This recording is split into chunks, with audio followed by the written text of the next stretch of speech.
Welcome to Power Play, the winning blueprint for aspiring politicians. My name is Daniela Siggia, and I am Creative Director and Chief Strategist at Black Ram Media Group, Inc., voted by Corporate Vision as Best Political and Corporate Communications Experts for all of Eastern Canada, something we're very proud of that has come with many, many years of experience. My business partner is Maria Gagliardi Aragon. We created Black Ram Media Group in 2016, but she and I had already been doing PR, media, in her case, photography and film production for the last, 15 years before that. So together we bring a lot of experience to the table in quite a wide variety of ways. And I personally have worked on at least 15 political campaigns on all levels of government throughout the years. And it seems that I'm hired by people that are all under the same party umbrella. Word has spread throughout that cohort, and politically, I am aligned with that ideology anyway, so therefore it makes it quite an easy job for me. However, this course is not partisan. This is a nonpartisan course. This is available to anybody who is interested in serving democracy by becoming involved in the political process professionally. And it's not so easy to do, right? Usually it's a networking thing. You've got to know somebody. But just because that's the usual way doesn't mean that it's the only way. And in this course, we're going to let you know how you can choose what little spot under the big political tent that you would like to carve out for yourself professionally. It doesn't just have to be running for office, although that is a very popular and usually the entry level ambition. Most people that end up working in the political arena professionally started off wishing they could hope for run for office one day or intending to. And then the whole world of the political professional tapestry opens up, and then you realize that there's quite a diversity of roles available, not just running for office, and you may, like me, find yourself aligned with a certain talent of yours that you can use to benefit the party of your choice while earning a pretty good living. It's a great job to have, and I'm very proud, not just because I love the living that I make and I'm aligned with the party that I create communications for, but really because at the end of the day, you are serving democracy when you decide to work in the political arena. Right? So when you get rid of all the bells and whistles and the prestige and everything else that comes along with it, at the end of the day, you are truly serving democracy in this role. And that's how I feel when I go to work. So, when you look at the schedule of people in the political world, it's pretty exhausting, right? And it's all consuming. This is a career that is all consuming. And you wonder, people around me, friends, family will say, how do you do it? Aren't you tired? How do you do it? But when you're in this world, you always feel like you're working for something greater. And before you have a chance to burn out, there's an election. And election time in the political world it's electric. And it fuels the fire, and it's just, I can't really describe it until you're in it. But it's this amazing adrenaline rush, and it's like a roller coaster ride that's bigger than you.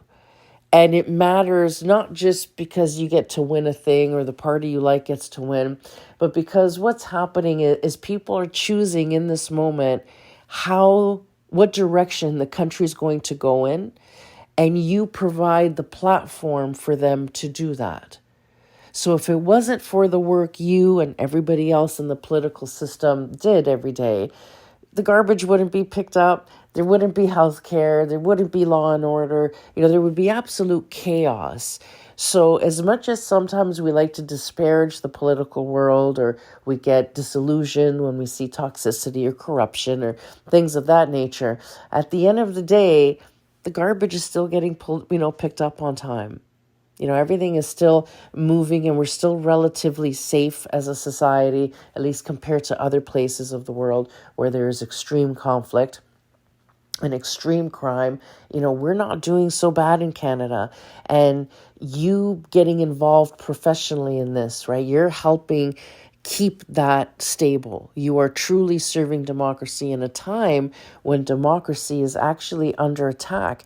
We see this with ideologies being spread, especially among the youth, where now communism and socialism is starting to be exalted by many people, and we see the effects of that in other parts of the world. It's never good, right? So again, you being involved in this is so much bigger because we have a democratic system, truly, and you get to be a part of that just by working in it.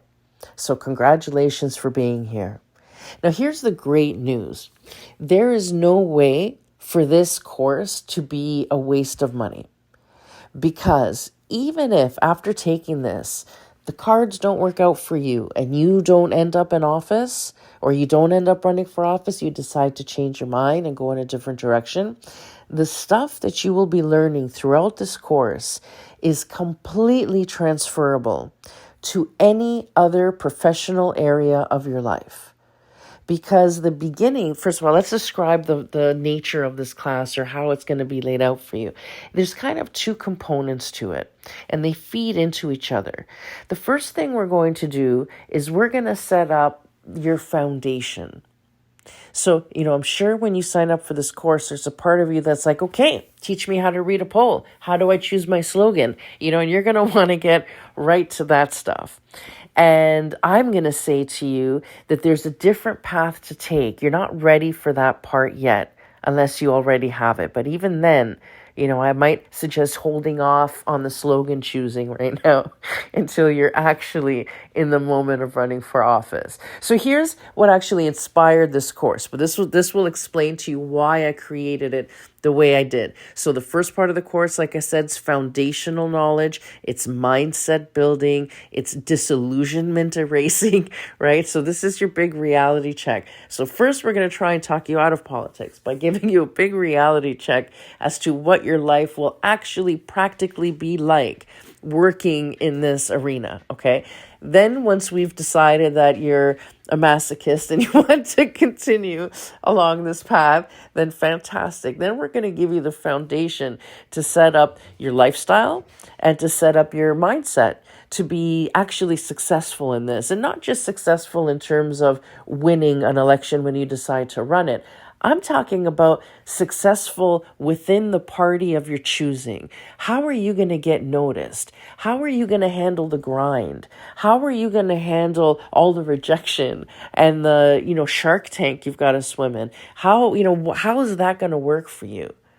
And we're going to handle all of that so that you're completely set up foundationally to be successful. And then we're going to talk about campaign strategies and the things you should look for and start working on in terms of planning an eventual run for office. So even if this isn't something you're going to do in the next 6 months, but it's maybe in the trajectory for the next few years, we're going to set that up so that by the time you run for office, you've already won it. And let me explain why. And this is what inspired this course. 15 elections later, or however many it's been more than that for sure at this point. Since I've been on all these things, I always find the same pattern, okay? I get a call from someone who is, let's say, a campaign manager. This is the way it usually rolls. Campaign manager will give me a call and say, okay, we've got our candidate, and I need you to do a workup on him. So they bring me this candidate and we give him what we call internally the colonoscopy. So what I do is I put them through the emotional ringer, through a very intense conversation where I go through all of their past, I go through their struggles, I force them into a little bit of a debate, give them a little bit of negative energy and see how they react to it. I go through their CV, I go through their family life, I go through all the stuff, okay? I dig through all the dirt. And then I end up writing a report that goes to the campaign manager that's like a SWOT analysis, basically. And from there, they will glean how we shape their image to present to the world. So at the end of the day, I'm a communications expert. So for example, I might have a candidate that looks young and immature. Maybe they have a high squeaky voice, and I'm trying to get them to be taken a little more seriously. I will alert the campaign manager that, look, this person, they're not a good public speaker. They're nervous. They're not comfortable in their own body. That's going to make people nervous. This person is too intellectual. People won't be able to relate to them. Now, instead of faking what people want to see, which is a big mistake I see PR people in politics make, something you will be learning not to do in this course, right? Is then they try and fake that person. So look, you look like a smart guy, so we're going to put a baseball cap on you and we're going to ask you to, I don't know, talk about your favorite beer or something because you think you need to dumb him down or dumb yourself down in order to become palatable to people that can't relate to you. Where instead, my thing is to lean into their, inadequacies. So if I've got a candidate who's really uptight, let's say, right, and has a hard time relating to the average guy, instead of trying to fake him into an average guy, what I will do is lean in on the fact that he's a nerd and say, this is the kind of guy you want crunching numbers at town hall. Right? Because he's going to make sure that things get done properly and he's not just going to operate on some dumb ideology. This is a smart guy. He's going to fix your local economy. So, these are the things that it's how you approach the philosophies you approach your PR with, that you approach your image building with, that matter. And that's what I'm asked to do in a campaign. The other thing I do is evaluate where they are emotionally. So it's not just intellectually, it's not just how they appear to people, but how are they going to handle the grueling nature of a campaign? And what are their strengths? So is this a captivating person? Are they going to be a good fundraiser, for the campaign? That's very important when an EDA, and we'll talk about EDAs later, choose a candidate. So it's not just based on which is the prettier one or which is the smarter one or which is the better connected one. A lot of it's kind of a variety they look at. Are you going to be a good fundraiser? Are you a good public speaker? Are you well connected? Do you have a good social media following? Are you really engaged in town? Do you have name recognition? A lot goes into that. And then the second layer of how emotionally mature is this person? When they're faced with conflict, how do they deal with it? When there's controversy, how do they manage that? Are they really strong in terms of their core value system? Do they have self-esteem? Are they easily rattled? Are they emotionally immature? Do they have a scarcity mindset or an abundance mindset?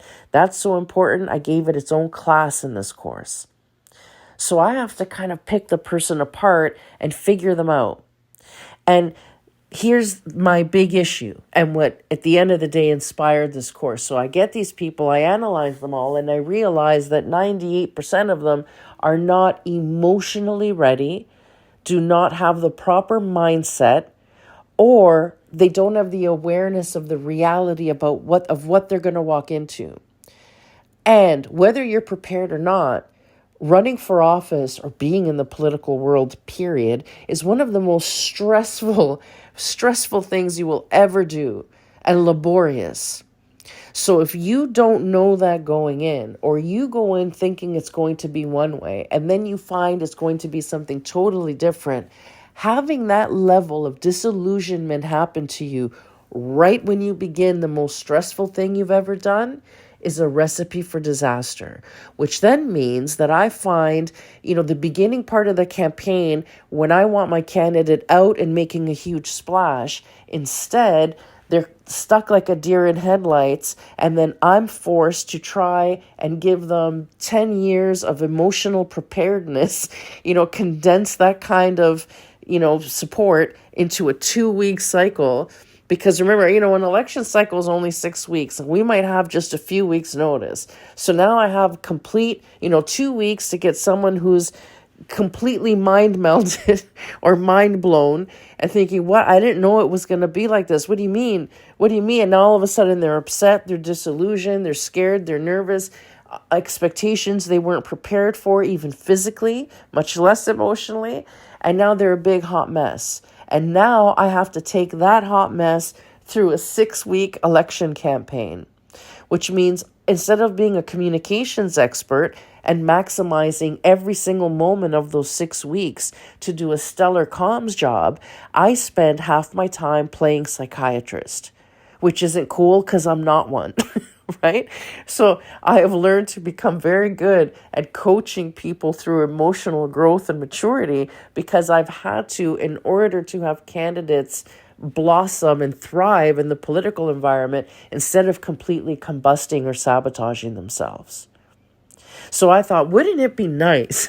Because poli-sci doesn't teach you this stuff. So when you take poli-sci, it's going to teach you how to read a poll and demographics and all these other things, writing policy, legislation, how that part works. It teaches you the nuts and bolts of the machine, okay? Which is very important, obviously, if you're going to work in the machine. However, if you don't have all the personal growth, professional development stuff happening, permeating your life, so you're not living the optimum reality of what you need in order to be successful in politics, like I said, it's all for nothing. You can read 1,000 polls, but if you end up having a nervous breakdown halfway through the campaign, all that poll knowledge didn't serve you well, did it? So a big part of this course is to give you that foundational knowledge. And I'm serious when I tell you that this will inform how you move through your political life. And not just how well you're going to enjoy it, if you will enjoy it at all. So it's funny how two people can experience the exact same thing and yet describe it completely differently. One will love it, one will hate it. And most of the time, it has to do with the mindset of those individuals when they went into the experience. So I want to make sure that you go in with a complete awareness of exactly what you're walking into. You've been preparing for this for years. Nothing's going to rattle you. You're going to champion every single obstacle. As a matter of fact, you may not even face some obstacles because you will have mitigated those far in advance. I'm going to give you that crash course.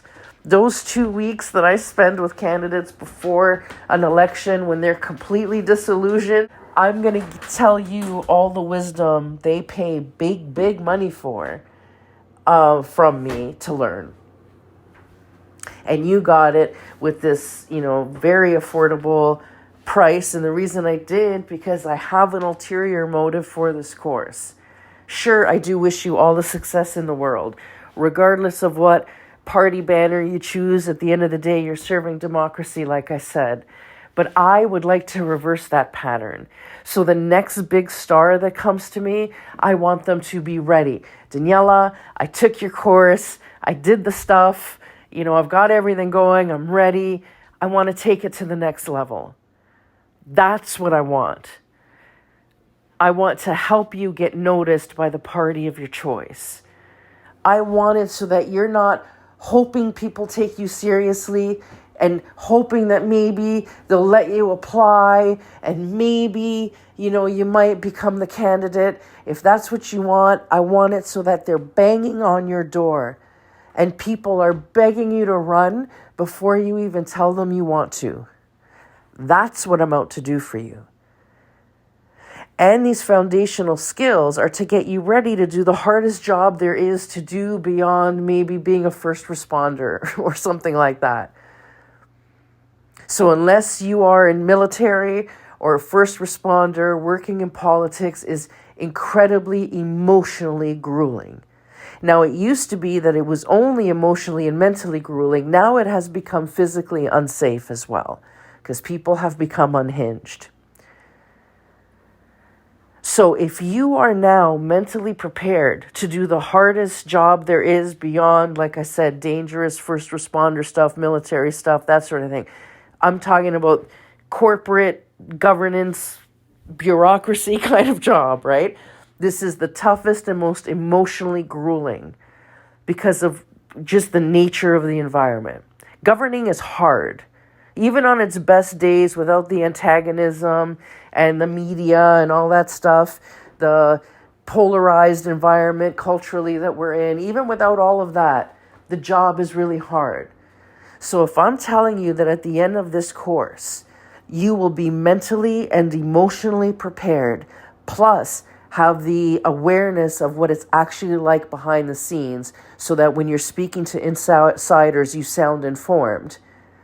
Even if you don't run for office, if you're prepared to do the hardest thing, that you can possibly choose to do, then everything else is going to be easy. You decide instead, you know what, I don't want to do politics, I want to write a book, done, no problem. With this course, you'll be the best-selling author in the first week it's out. You decide you want to be an influencer and have your own reality show, done. With the skills you learn in this course, you can make that happen. You decide instead you want to go into the private sector or nonprofit sector, and you want to be an executive director or a CEO or another high-profile thing, or go after a cushy appointment or whatever you decide you want to do. With the skills you will learn in this course, you will excel at any of those things. You will excel at anything with the things you learn in this course. So what I'm asking you is to suspend the disbelief for a bit. Because I might say things that run countercurrent to what you've heard or what you've experienced in other workplaces, but you're going into politics. It's a whole other world. It's a whole other world. So suspend your disbelief for a bit and just hear me out. And I know the tendency will be to let me skip to the end because I want to know how to read a poll, right? That you're going to want to go right to the political stuff. But I'm telling you that had you skipped to the end and listened to the political part of this course prior to learning the foundational skills, then you are going to absorb that information through distorted filters, which means then you will implement those action points through those distortions, which mean you will be putting out distorted energy that will then get you distorted results. Without the foundational skills, you will screw up everything else. So what I'm asking you is to listen to these courses in the order they appear, even if it's not the order you're interested in, and to trust me on that. It's not negotiable. It's not a suggestion. Trust me on that. And don't just power through all the classes in a day. Especially if you find yourself tuning me out halfway through a course, or you fell asleep while you were listening to one. This is the sort of thing you might want to listen to once or twice.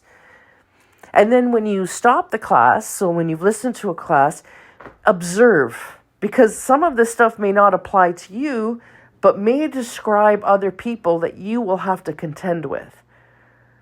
So a lot of being successful in politics is about knowing people and being able to influence people. And in order to influence people or even manipulate people, you have to understand them first. And this course will help you with that. It'll help you understand yourself, which is incredibly powerful, but will also help you understand others, equally cunning. Very, very powerful. When you have a deep understanding of how people operate, their pain points, their fears, their ambitions, their motivations. Important stuff to know in yourself and others, and you will learn it in this course.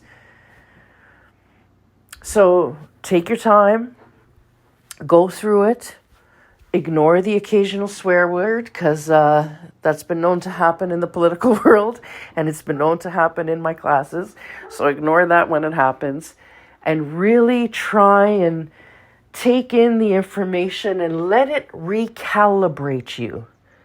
I don't want you to look at this as a math class. I want you to approach this program as a calibration. I am helping you resonate at the frequency of a successful change maker, a successful thought leader, a successful politician.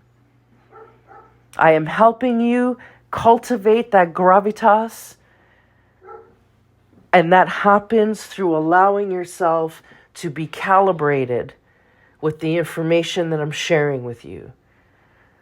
So we're not filling your brain in this course, although we are. There's a lot of information in this course. But this course is not about filling you with factoids and stats. It's about helping you align to the frequency that will help you create and manifest the visions and the ambitions that you have for yourself.